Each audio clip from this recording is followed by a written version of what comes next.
चलो भाइयों, हमारी एक्सरसाइज 9.1 का क्वेश्चन नंबर 15 है। A straight highway leads to the foot of a tower. देखो, ये एक टॉवर है ग्रीन कलर से जो मैंने दिखाया है, और ये हाईवे है।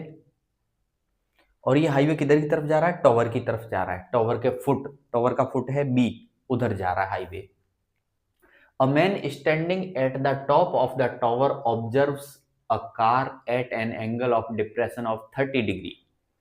अब ये एक आदमी है जो मैंने रेड कलर से दिखाया है, ये इस टॉवर के ऊपर में है, खड़ा है। और यहां से ये एक कार को देखता है, ये रही कार डी। और एंगल ऑफ डिप्रेशन क्या बनता है यहाँ पे? 30 डिग्री। ये रहा 30 डिग्री। क्लियर है?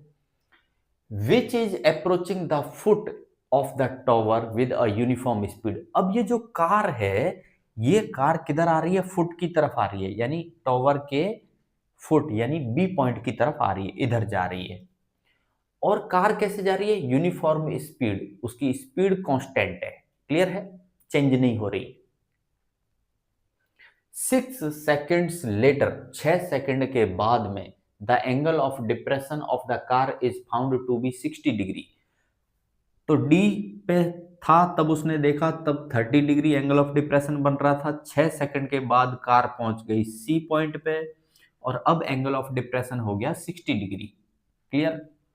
Find the time taken by the car to reach the foot of the tower from this point. अब सी पॉइंट से टावर के फुट यानी बी पॉइंट तक पहुंचने में कितना टाइम लगेगा, ये हमारा सवाल है। डी से सी में कितना टाइम लग रहा है? 6 सेकेंड। डी टू सी। और हमसे क्या पूछा है? सी टू बी पहुंचने में कितना टाइम लगेगा, ये हमारा सवाल है। तो देखो, सबसे पहले तो समझ लो कि ये टावर है, तो वर्टिकली खड़ा रहेगा, यानी यहां बनेगा भाई 90 डिग्री। और दो ट्राइंगल आपको नजर आ रहे हैं, ट्राइंगल ए बी सी और दूसरा triangle A B D. Clear है? अब एक चीज और समझ लो भाई, कि देखो, जब कार डी पॉइंट पे थी तब एंगल ऑफ डिप्रेशन कितना था? 30 डिग्री था। और ये जो रेड कलर की लाइन है, ये हॉरिजॉन्टल लेवल की लाइन है। अब अगर यहाँ 30 डिग्री बन रहा है, तो देखो ऐसे ऐसे ऐसे जेड फॉर्मेशन हो रहा है, तो यहाँ भी कितना बनेगा भाई? 30 डिग्री बनेगा कि नहीं बनेगा? Alternate angles. और जब कार 6 सेकंड के बाद सी पॉइंट पे आ गई, तब एंगल ऑफ डिप्रेशन कितना था? 60 डिग्री था। तो ये ऐसे ऐसे आ रही है, तो यहाँ पे एंगल कितना बनेगा भाई? 60 डिग्री बनेगा कि नहीं बनेगा, बताओ? Alternate angles. यहाँ तक कोई प्रॉब्लम है? नहीं होनी चाहिए। अब मैं मान लेता हूं कि मेरी जो कार है, उसकी स्पीड को थोड़ी देर के लिए मान लेता हूं कि कार की जो स्पीड है, कहा था ना यूनिफॉर्म स्पीड से जा रही है कार, तो कार की स्पीड को अपन ले लेते हैं थोड़ी देर के लिए। स्पीड बराबर एक्स मीटर पर सेकेंड। ले सकता हूं नहीं ले सकता? बिल्कुल ले सकता हूं। क्लियर है? चलो, अगर कार की स्पीड को मैंने एक्स मीटर पर सेकंड ले लिया, तो सोचो ये डिस्टेंस कितनी हो जाएगी? डीसी। भाई आपने पढ़ा speed is equal to distance upon time. तो अगर डिस्टेंस निकालना है तो क्या करना पड़ता है? स्पीड इनटू टाइम करना पड़ता है। करेक्ट है कि नहीं है? स्पीड हमने मान ली x मीटर पर सेकंड है, और टाइम हमको पता है 6 सेकंड। तो ये डीसी डिस्टेंस कितनी निकल के आएगी? डीसी डिस्टेंस निकल के आएगी स्पीड इनटू टाइम। स्पीड है x और टाइम है 6, तो 6x मीटर निकल के आएगी कि नहीं निकल के आएगी? बिल्कुल निकल के आएगी, कोई दिक्कत ही नहीं है। चलो, अब हम ट्राइंगल सबसे पहले पकड़ लेते हैं। और ये हमको पता नहीं है कि भाई ये डिस्टेंस कितनी है, बीसी डिस्टेंस हमको पता नहीं है। क्लियर है? कोई दिक्कत नहीं है। तो अब हम पकड़ लेते हैं ट्राइंगल ए बी सी, और इसमें 10 लगा देते हैं। ट्राइंगल ए बी सी, देखो भाई 10 60 डिग्री बराबर परपेंडिकुलर अपॉन बेस। परपेंडिकुलर क्या है? ए बी अपॉन बेस क्या है? B C. 10 60 की वैल्यू कितनी होती है? √3। ए बी हमको मालूम नहीं है, ए बी ही रहने दो।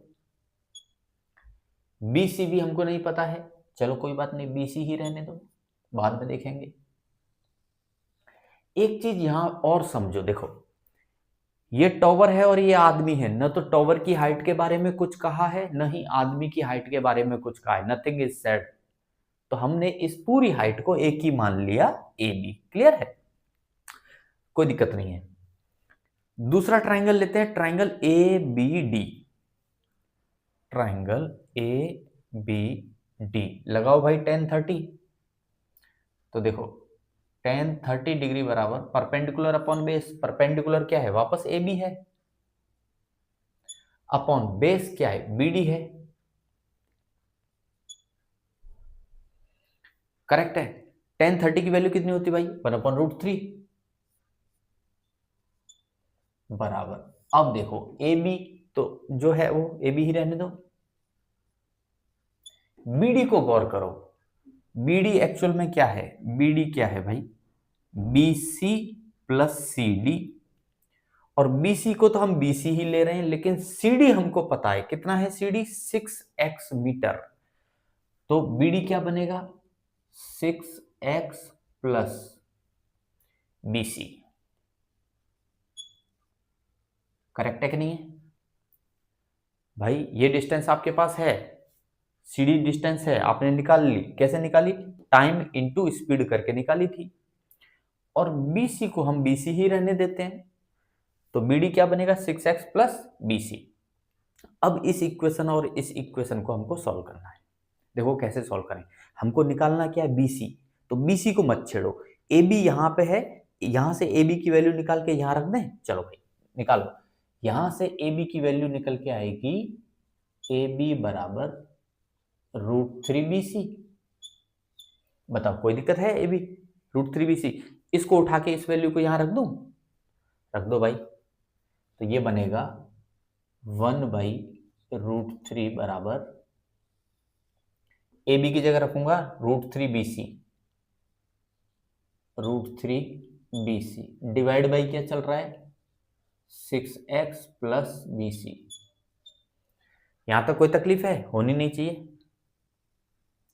चलो करो cross multiplication, 6x plus BC into 1 करोगे तो क्या आएगा, 6x प्लस BC ही आएगा, बराबर √3 इंटू √3 करोगे तो 3 बन जाएगा, और साथ में BC, तो यानी 3 इंटू BC।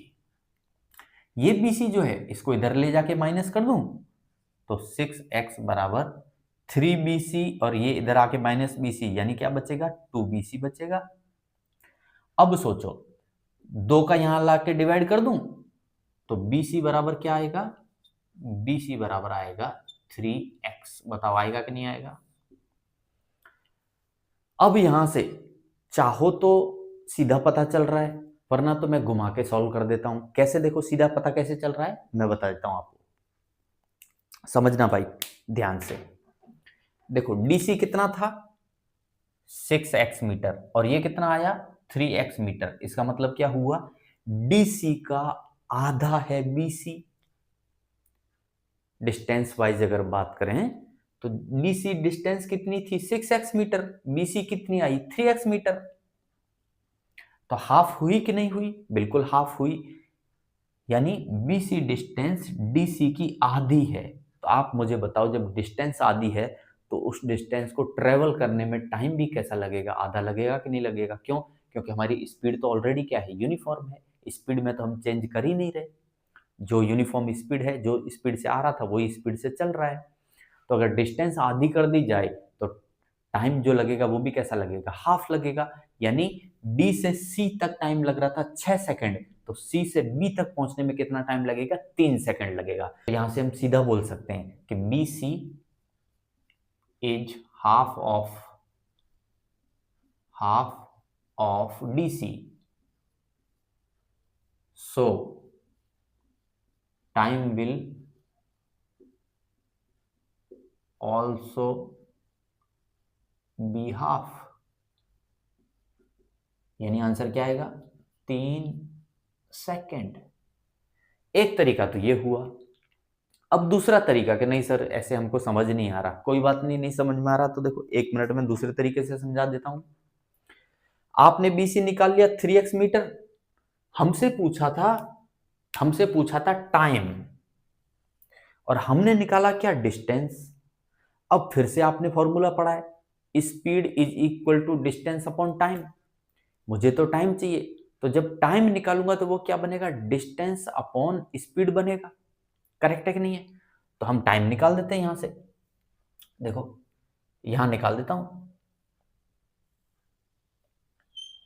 टाइम बराबर डिस्टेंस अपॉन स्पीड। तो टाइम बराबर डिस्टेंस कितना निकल के आया, 3x अपॉन स्पीड क्या है, x। तो देखो टाइम क्या निकल के आया, x से x कटेगा, कितना आएगा, 3 सेकेंड। यानी C से B तक पहुंचने में टाइम जो लगेगा वो कितना सेकंड लगेगा, 3 सेकंड का टाइम लगेगा। समझने का है आपका, आपका जैसा समझ में आए वैसा, ऐसे समझ लो, नहीं तो ऐसे समझ लो। क्लियर है? ओके।